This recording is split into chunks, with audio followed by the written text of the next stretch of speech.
नमस्कार विद्यार्थी मित्रांनो, तुम्हा सर्वांचं मिस्टर प्रोफेसर या यूट्यूब चॅनलवर मी स्वागत करतो. This is video lecture number 30 and we are discussing the previous year questions from the chapter of solutions. Clear. बघा, लास्ट लेक्चरमध्ये आपण एक पोटेन्शियल एनर्जीवर 2022ला आलेला क्वेश्चन डिस्कस केला होता. ओके. या लेक्चरमध्ये आपण एक डिफरन्शियल इक्वेशन, ओके, एखादा पार्टिकल जेव्हा एसएचएम परफॉर्म करतो तर त्याचं एक डिफरन्शियल इक्वेशन आपण ऑसिलेशन चॅप्टर शिकत असताना शिकलेलो आहोत. ठीक आहे. And the second question is depends on the general concept of the speed and the displacement and the velocity. Clear. बघा, आपण पहिला क्वेश्चन बघूया. The first one is from the Maharashtra CET 2022. ठीक आहे. 2022ला आलेला क्वेश्चन आहे तो. आणि बघा, अतिशय इझिली तुम्ही दोन्ही क्वेश्चन्स अतिशय easily, okay, using the free body diagram concept. बघा, for a particle performing SHM d2x/dt² + ax = 0. Okay. एक पार्टिकल आहे, तो एसएचएम परफॉर्म करत आहे. त्या पार्टिकलचं त्यांनी आपल्याला डिफरन्शियल इक्वेशन दिलेलं आहे. Then the time period of the motion will be, काही हरकत. Okay. Using the free body diagram concept, okay, we are drawing a particle which is executing SHM. Particle आहे, ओके. ही झाली तिची mean position. Positive extreme point, हे negative extreme point प्रत्येक लेक्चरमध्ये मी सांगत असतो. ओके. आपल्याला काय विचारलं त्यांनी? Time period. काय विचारलं आपल्याला? Time period. टाईम पिरियडचा जनरल फॉर्म्युला आहे 2π/ω. ओके. ओके. म्हणजे एखादा पार्टिकल जर एसएचएम परफॉर्म करत आहे आणि त्या पार्टिकलचं जर आपल्याला टाईम पिरियड फाइंड आउट करायचं असेल तर आपल्याकडे फॉर्म्युला आहे 2π/ω. Where 2π is arbitrary constant. Okay. Where omega is angular frequency. Okay. Where omega is angular frequency. म्हणजे मला जर आता टाइम पिरियड फाइंड आउट करायचं आहे, म्हणजे मला एकच गोष्ट फाइंड आउट करावं लागते, अँग्युलर फ्रिक्वेन्सी. आणि what they have given the differential equation d2x/dt² + ax = 0. Okay. हा गिवन इक्वेशन आहे. परंतु जो काही जनरल इक्वेशन आहे याचा पार्टिकल एसएचएम परफॉर्म करत असताना तो आहे d2x/dt² + ω² x = 0. This is general equation. General equation Wien particle performing SHM. हा त्यांनी गिवन दिलेला. बघा, आता दोन्ही इक्वेशन कम्पेअर करायला गोष्ट लक्षात येते. d2x/dt² काय आहे? सेम. बघा, इथे x आहे, इथे x आहे. फक्त इथं ω² ठिकाणी काय? a. देअरफॉर ω² ठिकाणी काय आहे तुमच्याकडं? a. Where a is amplitude. आपल्याला फक्त ओमेगा पाहिजे, ω² हवा का? नाही. Therefore squaring, taking square on both side. Therefore ω = √a. म्हणजे ओमेगाची तुम्हाला इथनं व्हॅल्यू आली, ही व्हॅल्यू तुम्ही इथं पुट करा. Therefore t = 2π/ω. ओमेगाच्या ठिकाणी √a. This becomes the time period particle performing the SHM. 2π/√a. Therefore the option number B is here. अतिशय सिंपल होता. ओके. म्हणजे महाराष्ट्र CET 2022मध्ये आलेला अतिशय सिंपल होता. Just, okay, you will get the solutions. Okay. Just we have to compare the given equation with the general equation of a particle while performing SHM. अतिशय easy.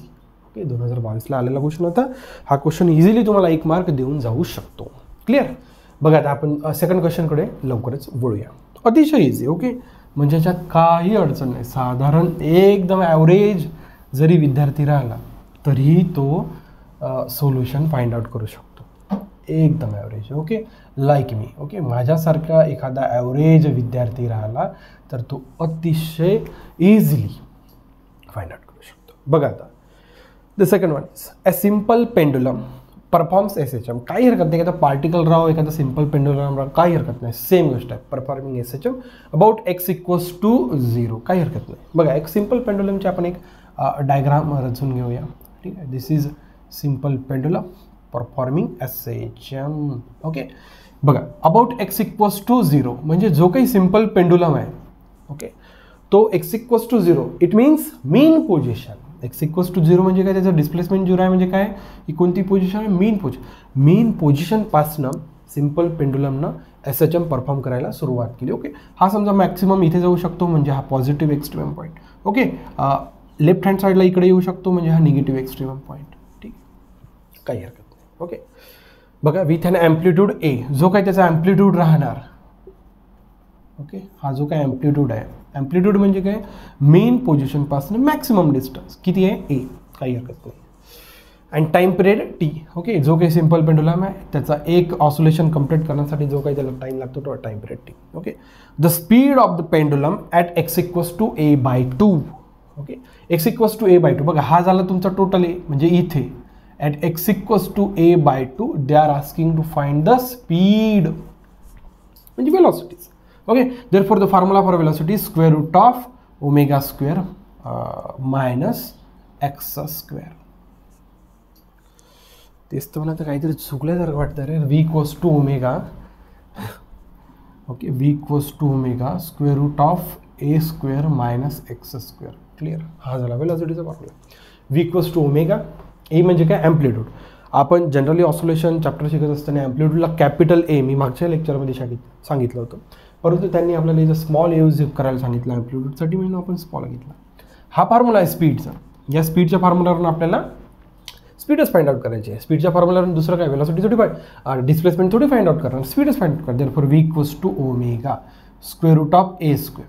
Okay, speed आपल्याला कुठे find out करायचं आहे, at x equals to a/2 म्हणजे एक्सच्या ठिकाणी काय put करायचं, a/2. a चा स्क्वेअर, 2चा स्क्वेअर म्हणजे किती, 4. याला सिम्प्लिफाय करा. v equals to omega square root of, बघा दोघांचा बेस कसा आहे, सेम, 4ने मल्टिप्लाय केलं. ओके, बघा इथे 4ने खालीवर मल्टिप्लाय केलं, 4 काय निघाला common, 4a square minus a square 3a square, काही हरकत नाही. ओके, आता हा ॲम्प्लिट्यूड स्क्वेअर रूटच्या बाहेर घ्या. Therefore v equals to omega, बघा ॲम्प्लिट्यूड बाहेर घेतला, a राहिला, 4 बाहेर घेतला, 2 राहिला, स्क्वेअर रूट ऑफ 3 शिल्लक राहिला तिथं. ओके, बघा आता तुम्ही ऑप्शनकडे बघा. ऑप्शनमध्ये तुम्हाला टाईम पिरियड दिसतो. ऑप्शनमध्ये काय दिसतो, टाईम पिरियड. हे लक्षात. टी इक्वल्स टू फॉर्म्युला काय, 2π/ओमेगा. आणि तुम्ही प्रत्येक ऑप्शनमध्ये बघा ओमेगा दिसतो का तुम्हाला, बघा ओमेगा दिसतो का, बघा तुम्हाला a√3 दिसत आहे, परंतु ओमेगा दिसत आहे का, नाही. याचाच अर्थ आपल्याला ओमेगा रिप्लेस करायचा आहे टाईम पिरियडच्या फॉर्म्युलाला. ओके, मग हा ओमेगा इकडे गेला आणि हा टाईम पिरियड इकडे आला. Therefore omega becomes 2π/T. मग ओमेगा इज रिप्लेस बाय, बघा omega is replace by 2π/T multiply a/2 √3. काय काय कॅन्सल होते बघा, बघा 2 गेट कॅन्सल. ओके, मग काय शिल्लक राहिलं तुमच्याकडे, बघा वर πa√3 divided by time period. Okay, this becomes the speed of the simple pendulum, πa√3 divided by t. Therefore option number C is there and the question is from the Maharashtra CET 2023. अतिशय simple, फक्त आपण स्पीडचा formula use केला आणि दिलेल्या गोष्टीचा use केला. आले लक्षात. सिम्पल पेंडुलम आहे, मीन पोझिशनपासून तो SHM परफॉर्म करायला सुरुवात करतो.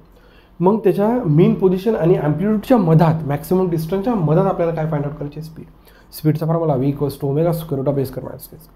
Wear a is amplitude, x म्हणजे काय, कोणत्या डिस्टन्सला स्पीड फाइंड आउट करायची बाबू, a/2 टाकला. मग हेच तर सिम्पल कॅल्क्युलेशन्स आहे. ओके, परत एक गोष्ट माझ्या लक्षात आली होती आपल्याला सॉल्व्ह करत असताना, की कोणत्याच ऑप्शनमध्ये ओमेगा नाही आहे. मग टाईम पिरियडचा फॉर्म्युला घेऊन आपण ओमेगा काय केला, replace in terms of time period. म्हणजे जो काय आपल्याला ऑप्शन्स पाहिजे इन टर्म्स ऑफ काय पाहिजे आपल्याला, time period, just replacement. Okay, अशा पद्धतीने जर तुम्ही क्वेश्चन सॉल्व्ह करण्याचा प्रयत्न केला तर नक्कीच क्वेश्चन 2022चा असो की क्वेश्चन 2023चा असो, क्वेश्चन नक्कीच सॉल्व्ह होणार, नक्कीच. ओके, फ्री बॉडी डायग्रामचा कॉन्सेप्ट यूज करा. म्हणजे काय त्याच्यातनं एक तुम्हाला डायरेक्ट आयडिया मिळून जातो कशा पद्धतीचा तो क्वेश्चन आहे आणि त्याच्यात काय विचारलं आणि आपल्याला काय फाइंड आउट करायचं आहे. ठीक आहे, बघा तुम्हाला जर अशा प्रकारचे व्हिडिओ नक्कीच आवडत चालले सर तर नक्कीच तुमच्या मित्रांपर्यंत लाईक शेअर सबस्क्राईब करायला विसरू नका. So thank you for watching. See in the next video.